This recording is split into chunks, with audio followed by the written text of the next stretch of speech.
Hello, everyone. My name is Ana Martha Ayala, and I'd like to welcome you to my YouTube channel. On this channel, I try to teach you all the degree theory by the late Nikola Stojanovic. One of the things that I wanted to make sure that I state on every video is that number one, the degree theory works with the Western astrology, modern astrology, and it uses the Placidus house system because I get a lot of questions on, is it applicable to sidereal? Is it the whole sign house system? And no.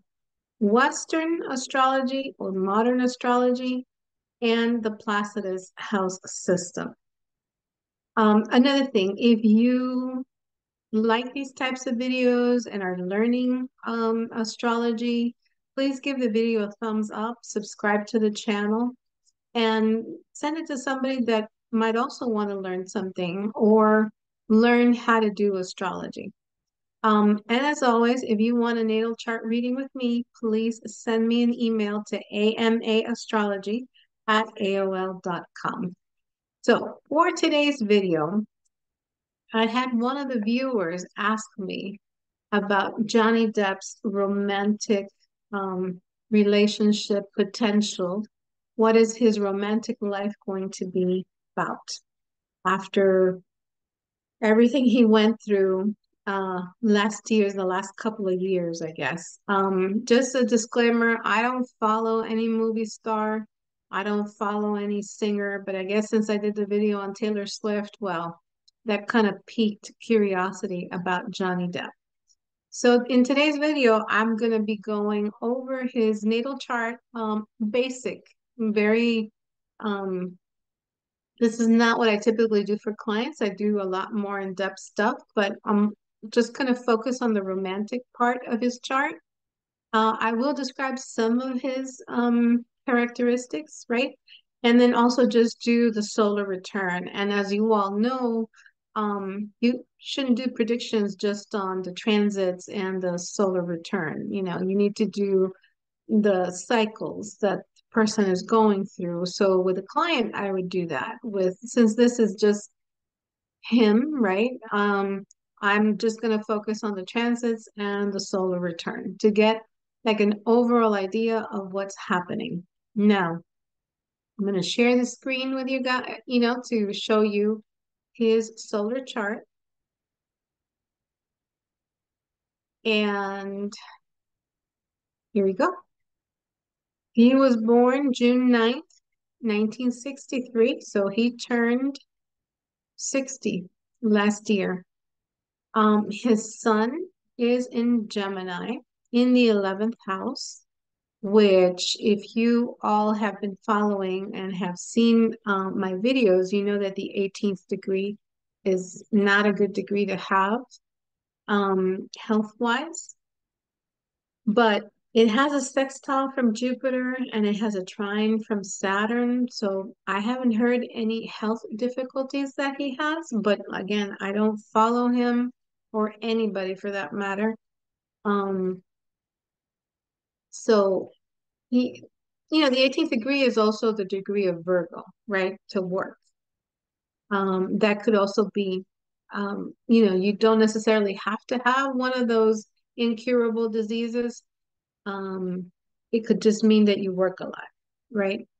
So his rising sign is Leo at the 12th degree, and that's the degree of Pisces. His chart ruler, well, I should say the ruler of his sun is Mercury at 25 degrees, which is the degree of Aries, and it's in the 10th house. So he takes a lot of initiative. He's very assertive when it comes to his career. Okay. Now, his rising sign, like I said, is Leo. And we all know that the ruler of Leo is the sun, which is at 18 degrees. And his Leo rising is at 12 degrees, which is the degree of Pisces. So he's very proud. Leo are very good teachers, managers. They can do whatever they want because they take a lot of pride and they want to get to the top. Okay.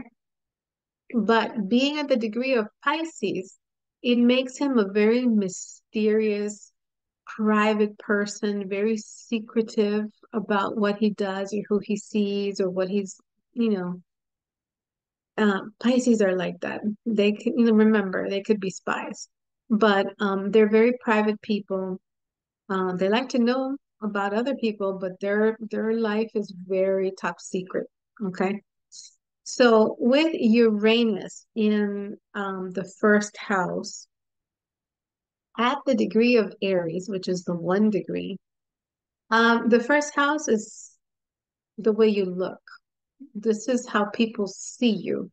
So Uranus is the ruler of Aquarius. So he's very unique, very different, very eclectic. Um, Weird is another word that comes to mind. But he really doesn't care because it's at the 1 degree, which is the Aries degree, and Aries doesn't care. They are who they are, and if you love them, great. If you don't, well, that's too bad. Um, so he's a very unique person, very different, the way he dresses, the way he is. I remember when I was young and his program came out, 21 Jump Street. Oh my goodness. He had an earring on one of his ears, and that back then was scandalous. For a man to have an earring in his ear, that was just unheard of. I mean, like I said, that was many, many moons ago. He also has Mars in the first house. So that would make him, and Mars is at the 3rd degree, which is the degree of Gemini, which is the ruler of his sun, or the zodiac sign of the sun, I should say. Um, Mars in the first house makes you very sexy, and it goes for both men and women. Um, so maybe when he was younger, he was very athletic or into sports, um, because that's what Mars in the first house usually. Although I don't think it's his case, but a lot of times these people have like a lot of muscles. They're muscular. But he would be on the thin side anyway because Mars is there. So, what kind of women does he like? Appearance wise, girlfriends, Venus and Taurus. So he likes very curvy women, nice looking, beautiful because they're ruled by Venus, and with a nice voice because Taurus rules voice. Now, for the wife, we have to look at the moon. The wife's emotions and careers, Capricorn. Not the best placement for that. So maybe he shouldn't get married. Maybe he should just date, have a girlfriend, live with her, but don't date, don't get married. Um, so with Capricorn, he would look for somebody who has a professional appearance, who works a lot. Emotion wise, this person would be cold, because Capricorns are very stoic. They don't they don't let you see them sweat, as the commercial says. So the other thing with this Leo Aquarius relationship axis, this axis talks about divorce. 95% of the Leo risings, the first marriage ends up in divorce. That's just a given. So, and it would happen again because the first spouse ruled by Saturn, so the person would be either older than him or a big age difference, right? It's at the degree of 23, which is the degree of Aquarius, which means divorce. Saturn is retrograde, so it would happen again. Okay. Um, so yeah, so far he has 2 divorces. So when we look at the transits, You can see there's nothing happening in the fifth house. Venus and Mars going through the seventh doesn't mean much. Those are very temporary things, a few weeks and it's over. When you look at transits, you mostly look at the outer planets. Okay, so we would have to look at, for example, Pluto. Pluto is in his sixth house, the house of health and work. So with health, he needs to, have checkups because if something comes up, it needs to be taken care of right away. Saturn is in his eighth house. So that means he has to be conservative with his money, right? Neptune is in the eighth house. And you all know death, eighth house is death, taxes, inheritance, but it's also your spouse's resources. And Neptune is always losses. So he needs to be careful with a spouse's um, money and investments that he doesn't lose anything, right? So there might be a little bit of glimmer here, a little bit of hope, and that's Jupiter and Uranus that are transiting the 10th house, but Venus is there. So Venus represents money and love. And both of these are going to conjunct his Venus this summer. Now, one very interesting thing that I found is that his Venus is conjunct Algol, the demon star. So he needs to be careful who he falls in love with because it might backfire. Algol is not by any means a good star. It's only like 8 hours if the person has a good algo. So I'm thinking that when Uranus conjuncts Venus or Jupiter conjuncts Venus, that either we hear that maybe he's filming another movie because it's in the 10th house, right? Or maybe there's a romantic interest, or maybe both. Maybe he falls in love with um, a co-star, right? The 10th house. Maybe he'll fall in love with somebody that he's working with. You know, things happen. So if we take a look at the solar return, and according to this article that I found on Google, he was in Istanbul, Turkey, on the day of his birthday, and he was playing with a band because he is a musician. Um, he plays guitar and he also sings. Um, he has a great voice, Venus and Taurus. Um, but anyway, he was in Istanbul on the day of his birthday.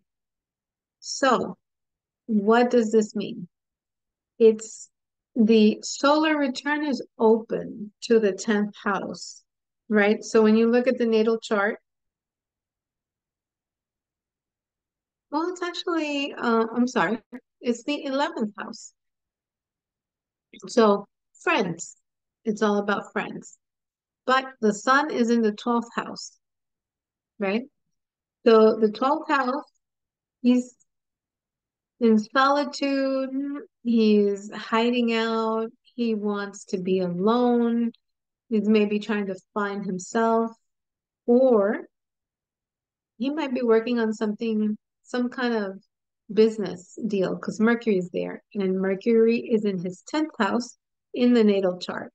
So there might be changes, Uranus, in his work, right? Because it's Mercury. Maybe he's producing, writing another movie that he's going to do, some kind of business deal behind the scenes. Okay. So on a romantic level, we have Leo, romance, his rising sign on the natal chart, and it's Venus and Mars are there. In the house of communication, short trips, thinking. So he might be thinking about a new love interest. Oh, and in a solar return, you have Mars. In Mars is what the energy that you put in things. So he's putting energy into communication, into writing, business deals as well, because it's the third house. And Venus is there. So Venus can rule love or can rule money. Well, it rules both actually. But in this case, since it's Leo, I would think is leaning towards romance. So he's thinking about somebody, maybe communicating with the woman, um, but it's all in secret for right now. Maybe they're just friends, the 11th house. Okay. So as far as his romantic life, I think that is what he's up to. Um, so we'll see what happens this summer. If something does pop up, then I guess we'll find out whether it's another movie or a new love interest that he wants to openly share with his admirers. So I hope that you learned something from this video. Please give it a thumbs up, subscribe to the channel, and share it with a friend who might be also learning astrology. I do plan to do the next video on the lunar eclipse, which is going to be very interesting.